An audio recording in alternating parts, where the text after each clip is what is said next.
Welcome friends. इस video में BPSC का प्रीवियस ईयर क्वेश्चन डिस्कस करेंगे भारतीय राज्य व्यवस्था का। इसमें टोटल आपके 50 प्लस क्वेश्चन होंगे और वीडियो नंबर आपके सेकेंड है।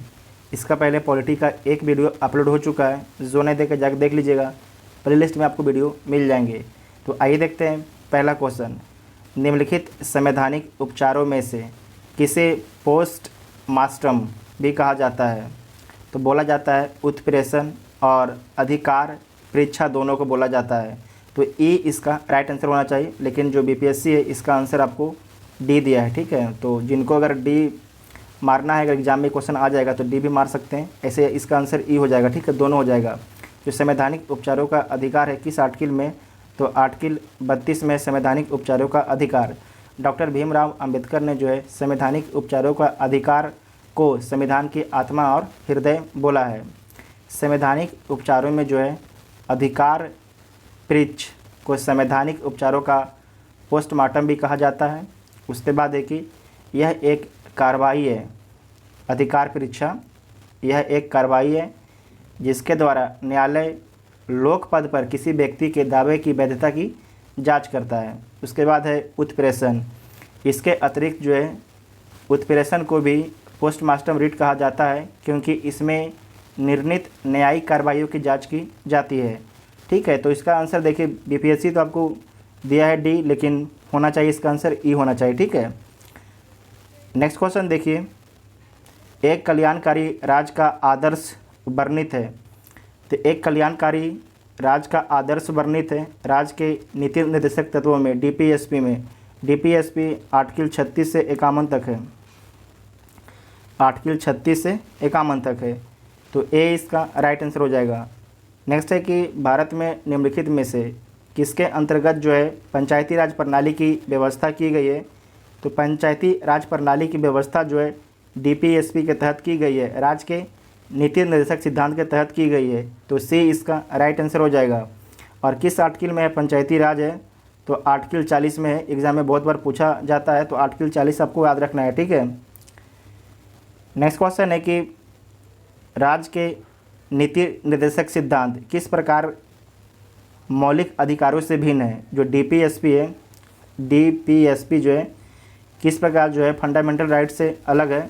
तो आपको याद रखना है कि जो डीपीएसपी है उसका सिद्धांत प्रवर्तनीय नहीं है, जबकि जो फंडामेंटल राइट का जो सिद्धांत है प्रवर्तनीय है।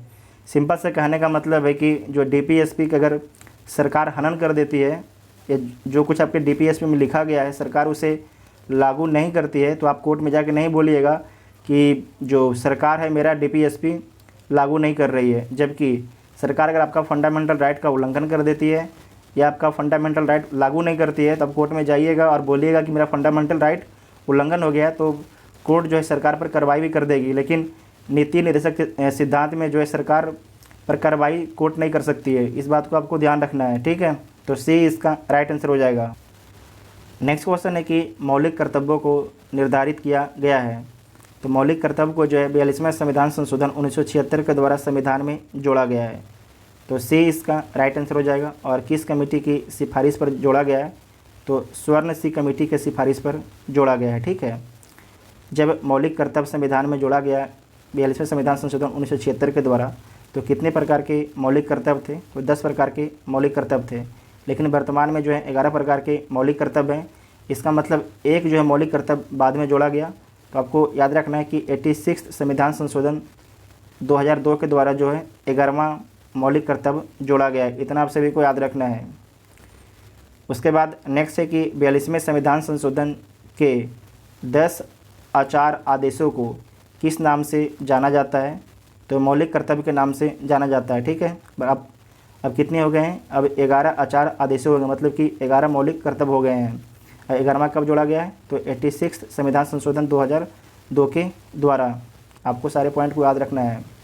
नेक्स्ट क्वेश्चन है कि राष्ट्रपति संसद का हिस्सा नहीं होता है, संसद का हिस्सा होता है, संसद का हिस्सा होता है और संसद में बैठता है, संसद में वोट दे सकता है। तो आपको याद रखना है कि राष्ट्रपति जो है संसद का हिस्सा होता है।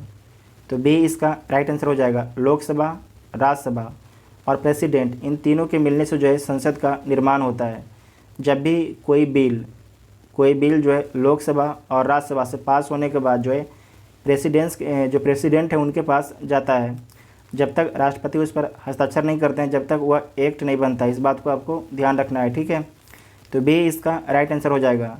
नेक्स्ट है कि भारत में राष्ट्रपति का चुनाव किया जाता है। तो भारत में राष्ट्रपति का निर्वाचन जो है अनुपातिक प्रतिनिधित्व पद्धति के अनुसार एकल हस्तांतरणीय मत प्रणाली के द्वारा किया जाता है, ठीक है। तो इसमें गलत दिया गया ऑप्शन, ठीक है। इसमें कोई भी आंसर नहीं होगा। और फिर से बोल देते हैं, इसे लिख लीजिएगा कि जो राष्ट्रपति का निर्वाचन होता है अनुपातिक प्रतिनिधित्व पद्धति के अनुसार जो है एकल संक्रमणीय हस्तांतरण मत प्रणाली के द्वारा होता है। कभी आपको हम इस प्रणाली को समझाएंगे, इसका करीब 10 मिनट की वीडियो बनाएंगे और आपको जो राष्ट्रपति का चुनाव है उसके बारे में हम जरूर समझाएंगे आपको, ठीक है। आइए देखते हैं नेक्स्ट क्वेश्चन। अगर भारत के राष्ट्रपति के चुनाव में कोई विवाद है तो उस विवाद को सौंपा जाता है। उस विवाद को किसे सौंपा जाता है? तो भारत के सुप्रीम कोर्ट को सौंपा जाता है। तो सी इसका राइट आंसर हो जाएगा। नेक्स्ट है कि भारत के राष्ट्रपति को उसके पद से हटाया जा सकता है। तो जो भारत के राष्ट्रपति हैं उनके पद से हटाया जा सकता है भारत के प्रधानमंत्री के द्वारा, तो गलत बात है। लोकसभा के द्वारा, ये भी गलत है। भारत के मुख्य न्यायाधीश के द्वारा, ये भी गलत है। तो संसद के द्वारा हटाया जा सकता है। संसद के द्वारा आर्टिकल 61 के तहत जो है महाभियोग के माध्यम से। तो डी इसका राइट आंसर हो जाएगा। डी इसका राइट आंसर हो जाएगा। आपको ध्यान रखना है कि जो राष्ट्रपति का चुनाव होता है उसमें कौन कौन लोग भाग लेते हैं। तो राष्ट्रपति के चुनाव में जो है लोकसभा, राज्यसभा और विधानसभा, ठीक है, इसे लिख लीजिएगा। लोकसभा, राज्यसभा, विधानसभा के सिर्फ निर्वाचित मेंबर भाग लेते हैं। फिर से बोलते हैं, लोकसभा, राज्यसभा, विधानसभा के सिर्फ निर्वाचित मेंबर भाग लेते हैं। मनोनीत मेंबर जो है राष्ट्रपति के चुनाव में भाग नहीं लेते हैं। नेक्स्ट है कि भारत का कार्यपालिका अध्यक्ष कौन है। तो भारत के जो एग्जीक्यूटिव हेड होते हैं राष्ट्रपति होते हैं, राष्ट्रपति। तो ए इसका राइट आंसर हो जाएगा। नेक्स्ट है कि केंद्र सरकार में उच्चतम नागरिक सेवा अधिकारी कौन है। तो केंद्र सरकार में जो है उच्चतम नागरिक जो सेवा अधिकारी होता है मंत्रिमंडल सचिव होता है, ठीक है। एक आईएएस होता है, मंत्रिमंडल सचिव होता है। तो बी इसका राइट आंसर हो जाएगा। नेक्स्ट है कि भारतीय संविधान में केंद्रीय सरकार की अधिशासी शक्तियों को किसमें निहित किया गया है। तो किसमें निहित किया गया है? भारत के राष्ट्रपति में, ठीक है, भारत के राष्ट्रपति में। तो ए इसका राइट आंसर हो जाएगा। नेक्स्ट है कि राष्ट्रपति राष्ट्रीय आपातकाल की घोषणा कर सकता है हथियारबंद विद्रोह के आधार पर, बाह्य आक्रमण के आधार पर, युद्ध के आधार पर। तो तीनों के आधार पर किया जा सकता है। तो ऊपर वर्णित सभी कारणों के आधार पर। तो डी इसका राइट आंसर हो जाएगा। डी इसका राइट आंसर हो जाएगा, ठीक है। इसमें आपको ध्यान रखना है, जो हथियार बंद विद्रोह है इसे सशस्त्र विद्रोह भी बोला जाता है। तो डी इसका राइट आंसर हो जाएगा। इसमें आपको याद रखना है कि जो राष्ट्रीय आपातकाल है किस आर्टिकल में है। तो आर्टिकल 352 में है, जबकि आर्टिकल 356 में क्या है। तो आर्टिकल 356 में जो है राज्यों में राष्ट्रपति शासन लगाया जाता है। आर्टिकल 360 में क्या है, तो वित्तीय आपातकाल है। भारत में अभी तक वित्तीय आपातकाल एक बार भी लगाया नहीं गया है। नेक्स्ट है कि प्रायः किसकी सलाह पर राज्य में राष्ट्रपति शासन लागू किया जाता है। तो गवर्नर के सलाह पर। गवर्नर अगर राष्ट्रपति को सलाह देते हैं कि राज्य में जो है संवैधानिक तंत्र विफल हो गया, मतलब कि संविधान के हिसाब से काम नहीं चल रहा है, तो राष्ट्रपति राष्ट्रपति है राज्य में राष्ट्रपति शासन लगा सकते हैं। तो सी इसका राइट आंसर हो जाएगा। नेक्स्ट है कि भारतीय संविधान भारत के राष्ट्रपति को अधिकार नहीं देता है, प्रधानमंत्री की नियुक्ति का अधिकार देता है। कि भारत के प्रधानमंत्री को नियुक्ति कौन करेंगे? भारत के राष्ट्रपति। राज्यों के मुख्यमंत्री की नियुक्ति के अधिकार भारत के राष्ट्रपति को नहीं देता है, तो राज्यों के गवर्नर को देता है आर्टिकल 164(1) के तहत, ठीक है। उसके बाद है रक्षा बलों का सर्वोच्च कमांडर होने का, तो ये भी सही बात है। देश के किसी भाग में आपातकालीन स्थिति लागू करने का भी अधिकार भारत के राष्ट्रपति को है। तो बी वाला अधिकार भारत के राष्ट्रपति को नहीं है, तो बी इसका राइट आंसर हो जाएगा। नेक्स्ट है कि भारत के राष्ट्रपति को यह अधिकार नहीं प्राप्त है कि वह क्षमादान करे, सर्वोच्च न्यायालय के न्यायाधीश को हटाए, आपातकाल की घोषणा करे, अध्यादेश जारी करे। अध्यादेश की किस आर्टिकल में? तो आर्टिकल 123 में, ठीक है, आर्टिकल 123 में। जबकि जो गवर्नर होते हैं राज्य के, वो किस आर्टिकल के तहत अध्यादेश जारी करते हैं? तो आर्टिकल 213 के तहत, ठीक है। और अध्यादेश जो राष्ट्रपति जारी करते हैं आर्टिकल 123 के तहत। तो भारत के राष्ट्रपति को यह अधिकार नहीं प्राप्त है, तो सर्वोच्च न्यायालय के न्यायाधीश को हटाने का अधिकार प्राप्त नहीं है। ये संसद हटा सकता है, ठीक है, संसद हटा सकता है। तो बी इसका राइट आंसर हो जाएगा, बी इसका राइट आंसर हो जाएगा। नेक्स्ट है कि स्वतंत्र भारत के प्रथम राष्ट्रपति थे। तो स्वतंत्र भारत के जो प्रथम राष्ट्रपति थे वो बिहार से थे, और उनका नाम क्या था? तो उनका नाम है राजेंद्र प्रसाद। राजेंद्र प्रसाद उनका नाम है, तो सी इसका राइट आंसर हो जाएगा। नेक्स्ट है कि कौन आपके इसमें असत्य है, कौन सा कथन आपके गलत है? तो राष्ट्रपति पद के लिए प्रत्याशी की आयु कम से कम जो है 35 वर्ष की होनी चाहिए, तो सही बात है, होनी चाहिए। उपराष्ट्रपति राज्यसभा का सभापति होता है, तो सही बात है, जो उपराष्ट्रपति होता है उसे वेतन भत्ता मिलता है, राज्यसभा की अध्यक्षता करने के लिए दिया जाता है। उपराष्ट्रपति का चुनाव भारत का राष्ट्रपति करता है, उपराष्ट्रपति का चुनाव भारत का राष्ट्रपति करता है, तो गलत बात है। जो उपराष्ट्रपति का चुनाव होता है लोकसभा और राज्यसभा के निर्वाचित और मनोनीत दोनों सदस्य करते हैं वोटिंग के माध्यम से, तो सी वाला आपके गलत हो जाएगा।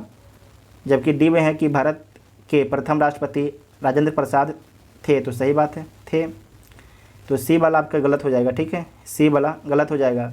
आप लोग देखिए वीडियो को बहुत ध्यान से देखा कीजिए, अगर कहीं हमसे कभी कभार अगर मिस्टेक हो जाता है तो आप लोग कमेंट करके ज़रूर बताइए कि यहाँ पर मिस्टेक हो गया है, ठीक है।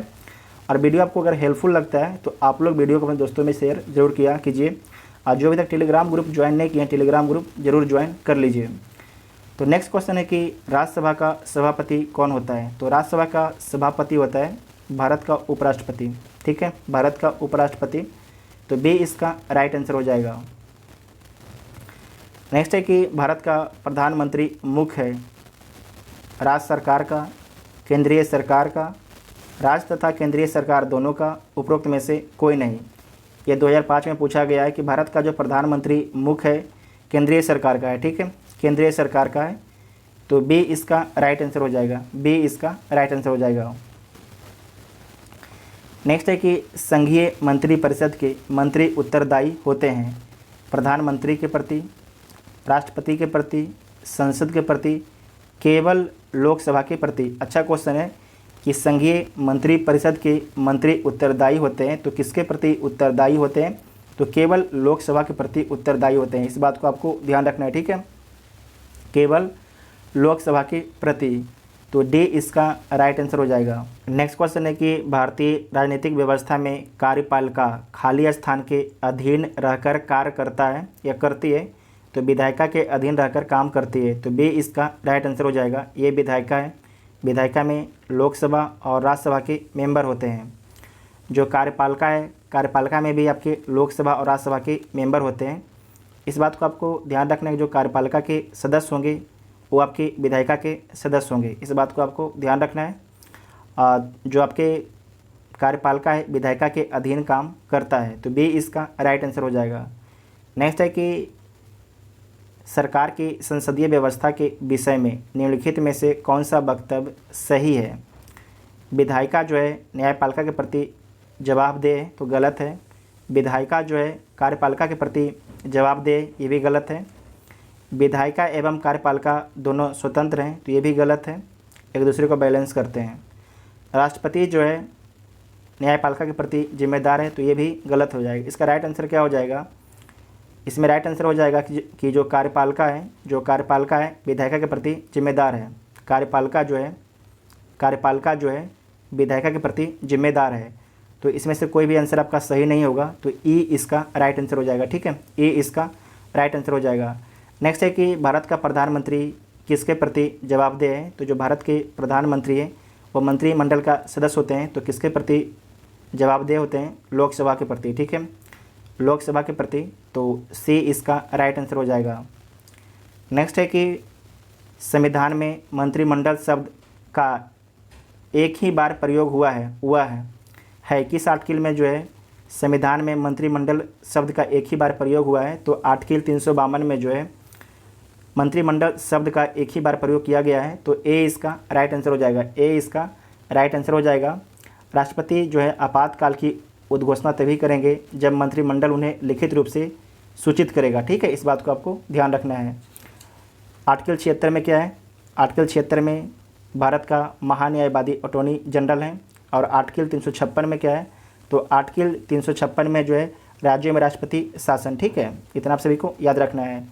नेक्स्ट है कि भारत सरकार को कानूनी विषयों पर कौन आपके परामर्श देता है? तो भारत सरकार को जो है कानूनी विषयों पर परामर्श देता है अटॉर्नी जनरल। ठीक है, अटॉर्नी जनरल आर्टिकल 76 के तहत। तो ए इसका राइट आंसर हो जाएगा।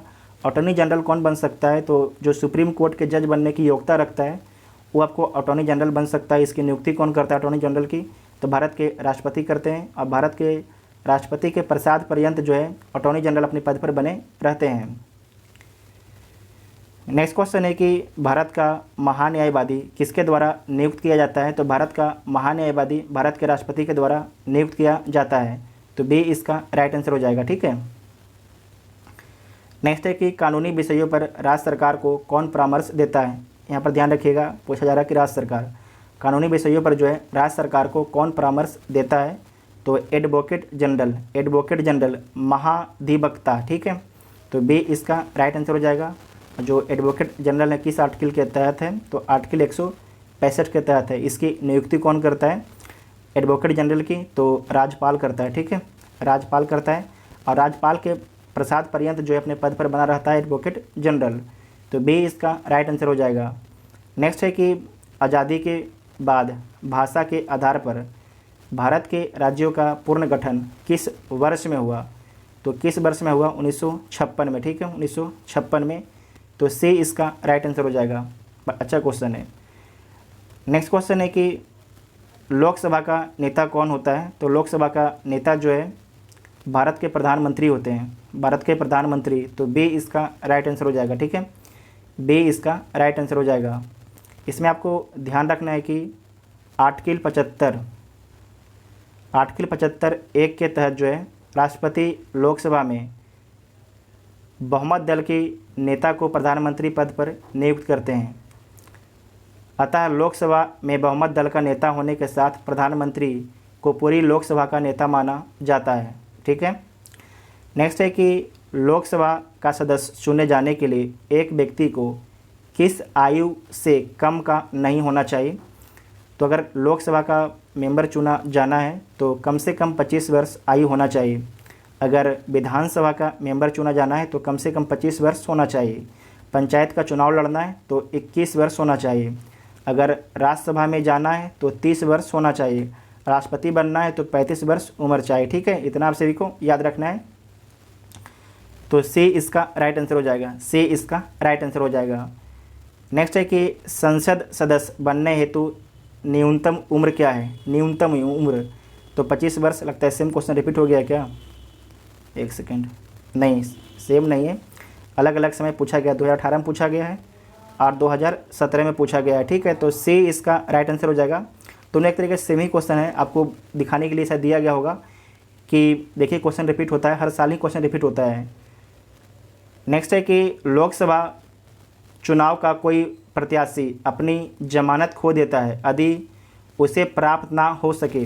तो आपको ध्यान रखना कि अगर 100 वोट मिलता है, ठीक है, 100 वोट अगर पड़ता है जिसमें से 20 वोट जो है ख़राब है और 80 वोट जो है अच्छा है, तो 80 वोट में से जो है 1/6 वोट जो है लाना होगा किसी कैंडिडेट को जमानत जब्त होने से। ठीक है, जमानत जब्त होने से, इस बात को आपको ध्यान रखना है। तो 1/6, तो 1/6 किसी में है कि नहीं? 1/6 किसी में यहाँ पर है कि नहीं? नहीं है। तो उपरोक्त में से कोई नहीं, 1/6 आपको याद रखिएगा। ठीक है, 1/6 याद रखना है, यहाँ पर ऑप्शन में दिया नहीं गया है। नेक्स्ट है कि लोकसभा में राज्यवार सीटों का आवंटन सन 1971 की जनगणना पर आधारित है। यह निर्धारित किस वर्ष तक यथावत रहेगा? तो 2026 तक। ठीक है, 2026 तक यथावत रहेगा, इसमें कोई फेरबदल अभी नहीं होगा। तो बी इसका राइट आंसर हो जाएगा। नेक्स्ट है कि निम्नलिखित भारतीय राज्यों में से किसकी राज्य विधानसभा में सदस्यों की संख्या अधिक है। तो देख लीजिए, राज्य विधानसभा बोला गया है तो इसमें 4 ऑप्शन दिया गया है। अरुणाचल प्रदेश में 60 सीट है, और मणिपुर में भी 60 सीट है, और मेघालय में भी 60 है। जबकि जो हिमाचल प्रदेश है, हिमाचल प्रदेश यहाँ पर आपके 68 सीट है। कितना सीट है यहाँ पर? हिमाचल प्रदेश में जो है 68 सीट है। तो सबसे अधिक सीट यहाँ पर हो जाएगा आपकी हिमाचल प्रदेश। तो बी इसका राइट आंसर हो जाएगा। ठीक है, बी इसका राइट आंसर हो जाएगा। नेक्स्ट क्वेश्चन है कि लोकसभा में आंग्ल भारतीय समुदाय के सदस्य मनोनीत करने की शक्ति किसके पास है। तो भारत के राष्ट्रपति के पास थी, है नहीं। ठीक है, इस बात को ध्यान रखिएगा। इस क्वेश्चन को इसलिए सेट किया गया है ताकि आपको जो है ये क्वेश्चन पूछा जाए तो इसका आंसर आपको पता हो कि 104 संविधान संशोधन अधिनियम 2019 के तहत जो है अब जो आंग्ल भारतीय समुदाय को मनोनीत किया, राज्यसभा में मनोनीत किया जाता था, उसे अब समाप्त कर दिया गया है। तो जो संविधान संशोधन है इसे आपको याद रखना है। ठीक है, 104वें संविधान संशोधन 2019 के द्वारा जो है लोकसभा में आंग्ल भारतीय समुदाय के जो 2 सदस्य मनोनीत करते थे राष्ट्रपति, उसे अब क्या कर दिया गया है, निष्प्रभावी बना दिया गया है। इसे याद रखिएगा, पूछा जाएगा पक्का है ये क्वेश्चन। ठीक है, उसके बाद नेक्स्ट है कि भारतीय संविधान के किस अनुच्छेद के अंतर्गत जो है लोकसभा में अनुसूचित जातियों के आरक्षण का प्रावधान किया गया था। तो अनुच्छेद 330 के तहत। ठीक है, अनुच्छेद 330 के तहत। तो ए इसका राइट आंसर हो जाएगा। नेक्स्ट है कि लोकसभा को कार्यकाल पूरा होने के पहले भंग किया जा सकता है। राष्ट्रपति द्वारा स्वविवेक से, प्रधानमंत्री द्वारा स्वविवेक से, लोकसभा अध्यक्ष द्वारा स्वविवेक से, प्रधानमंत्री की सिफारिश पर राष्ट्रपति के द्वारा। ये सही, सबसे ज़्यादा सही जो ये है कि प्रधानमंत्री की सिफारिश पर जो है राष्ट्रपति लोकसभा को भंग कर सकते हैं। तो डी इसका राइट आंसर हो जाएगा। डी इसका राइट आंसर हो जाएगा। नेक्स्ट है कि लोकसभा को उसके कार्यकाल की समाप्ति के पूर्व ही भंग किया जा सकता है राष्ट्रपति द्वारा उसकी इच्छा अनुसार। ये गलत है। स्पीकर के द्वारा ये भी गलत है। राष्ट्रपति द्वारा मंत्रिपरिषद की सलाह पर, ये सही है। ठीक है, तो बी सी इसका राइट आंसर हो जाएगा। सी इसका राइट आंसर हो जाएगा। देखिए 1995 में पूछा था और ये पूछा आपके 98 में पूछा गया, 97-98 में पूछा गया था। नेक्स्ट है कि लोकसभा के कम से कम कितने सत्र बुलाए जा सकते हैं। तो लोकसभा के कम से कम जो है 6-6 महीना में 2 सत्र बुलाया जा सकता है। 6-6 महीने में जो है 2 सत्र तो बुलाना अनिवार्य है। ठीक है, तो लोकसभा में कम से कम कितने सत्र बुलाए जा सकते हैं। तो 2 सत्र। ठीक है, तो कम वर्ष में 2 बार, वर्ष में 3 बार। तो बी इसका राइट आंसर हो जाएगा। ठीक है, बी इसका राइट आंसर हो जाएगा। नेक्स्ट है कि कौन सा राज्य सबसे अधिक प्रतिनिधित्व लोकसभा में भेजता है। तो सबसे अधिक लोकसभा में प्रतिनिधित्व किस राज्य का है। तो उत्तर प्रदेश का। उत्तर प्रदेश का 80 है। ठीक है, उसके बाद है महाराष्ट्र। महाराष्ट्र का कितना है। तो जो महाराष्ट्र है, महाराष्ट्र का सीट आपके 48 है। ठीक है, उसके बाद है पश्चिम बंगाल, वेस्ट बंगाल, उसका कितना है। तो वेस्ट बंगाल का आपकी 42 है। जो बिहार है, बिहार अपना बिहार का कितना है, 40 है। ठीक है, तो कौन सबसे अधिक प्रतिनिधित्व, जो इसमें क्वेश्चन दिया गया है कि कौन सा राज्य सबसे अधिक प्रतिनिधित्व लोकसभा में भेजता है। तो उत्तर प्रदेश। ठीक है, उत्तर प्रदेश। तो डी इसका राइट आंसर हो जाएगा। बिहार आपके 40 हो जाएगा। वेस्ट बंगाल जो है 42 हो जाएगा। जो मध्य प्रदेश है ये आपके हो जाएगा 29। ठीक है, 29। इसे लिख लीजिएगा, एग्जाम में पूछा जाता है बीपीएससी के एग्जाम में। नेक्स्ट क्वेश्चन है कि जहाँ तक लोकसभा में प्रतिनिधित्व का प्रश्न है, कौन जो है कौन से राज्य जो है दूसरे और तीसरे पर हैं। तो ऑप्शन के हिसाब से देखिए यहाँ पर आपके हो जाएगा ए इसका राइट आंसर हो जाएगा। महाराष्ट्र के 48 है, और जो पश्चिम बंगाल है उसका 42 है, और जो बिहार है उसका 40 है। तो यहाँ पर आपके जो पश्चिम बंगाल नहीं है, तो ए इसका राइट आंसर हो जाएगा। ठीक है, ए इसका राइट आंसर हो जाएगा। और जो मध्य प्रदेश है उसका 29 लोकसभा में सीट है, और तमिलनाडु के 39 है। वेरी वेरी इंपॉर्टेंट है, तमिलनाडु का सीट लिख लीजिएगा। ये सारे सीट जरूर लिख लीजिएगा जितना आपको हम लिखाए हैं। ठीक है, उसके बाद नेक्स्ट है कि लोकसभा का पहला आम चुनाव कब हुआ था। तो लोकसभा का पहला आम चुनाव 1952 में हुआ था। शुरू कब हुआ था। तो 25 अक्टूबर 1951 से शुरू हुआ था। और कब तक चलता है। ये चलता है आपकी 21 फरवरी 1952 तक, डेट लिख लीजिएगा, पूछा जाता है। और कितने सीटों पर आपके चुनाव हुआ था? तो 489 सीटों पर चुनाव हुआ था, ठीक है, 489 सीटों पर चुनाव हुआ था। और लोकसभा का प्रथम अधिवेशन कब होता है? तो 13 मई 1952 को, 13 मई 1952 को जो है लोकसभा का प्रथम अधिवेशन होता है, ठीक है। तो बी इसका राइट आंसर हो जाएगा। नेक्स्ट है कि राज्यसभा में राज्यों को प्रतिनिधित्व निम्नलिखित में से किस आधार पर दिया जाता है? तो किस आधार पर दिया जाता है? तो दिया जाता है उनकी जनसंख्या के अनुपात के स्थान पर, ठीक है, उनकी जनसंख्या के अनुसार दिया जाता है। जिस भी राज्य की जितनी जनसंख्या रहेगी उसके उतने आपके राज्यसभा में मेंबर भेजे जाएंगे। जबकि अमेरिका में जो सीनेट है वहाँ पर हर राज्य की मेंबर फिक्स कर दिया गया है 2, ठीक है। तो बी इसका राइट आंसर हो जाएगा, बी इसका राइट आंसर हो जाएगा। भारत में ऐसा नहीं, भारत में फिक्स नहीं किया गया है, जनसंख्या के हिसाब से बढ़ते घटते रह सकता है। नेक्स्ट है कि राज्यसभा के सदस्य चुने जाते हैं 4 वर्ष के लिए, 5 वर्ष के लिए, 6 वर्ष के लिए, आजीवन।